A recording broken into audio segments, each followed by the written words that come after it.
how has I guess, well, if people have been coming up to you, I wonder like how has like doing this material or life or the response to it, how has it impacted you and your wife's thoughts about like, you know, the parenthood, about becoming parents and things like that? I mean, other comedians have talked to you about it.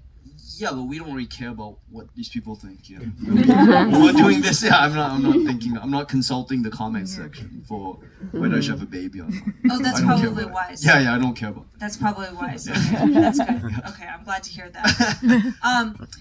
Another thing that you tackle in your special, a lot of your material was about, you know, the rise of the manosphere and how the algorithm has kind of rotted men's brains. And I feel like that material has aged really well to the detriment of our country, but really good for the timelessness of Love to Hate It.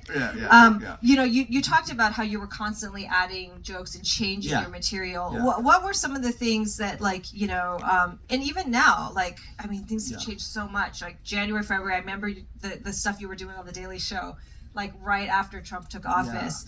You know, what was it like for you though, like being on tour in November, in December, in January, as all of that stuff was unfolding?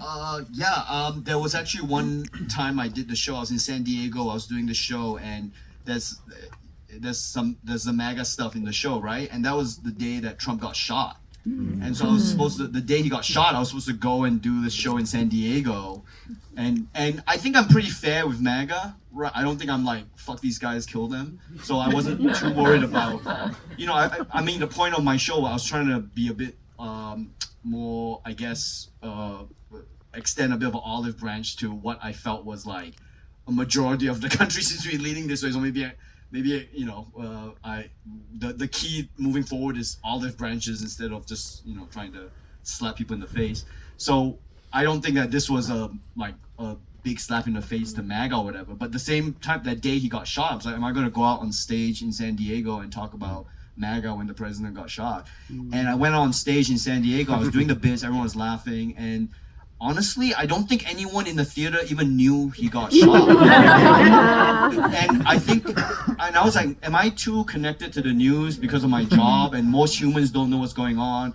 I remember my agent. What does it say about your fan base? Yeah, it's like they didn't care. I think it's an American thing of like, no one is as connected as we think they are to what's happening in the news. I think my agent drove to the show in San Diego, and he was like, oh yeah, I heard something happened in the, you know, because I was asking him like, hey, should I cut this MAGA stuff just for tonight, you know, just just to keep the peace?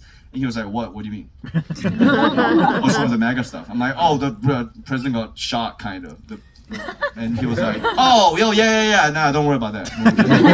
And San Diego is a military city, you know, and they didn't care. So I guess nothing matters. No one cared about it, and it was fine. And so, you know, I was too in my head with it. Yeah, I know. We live in highly siloed times. Yes.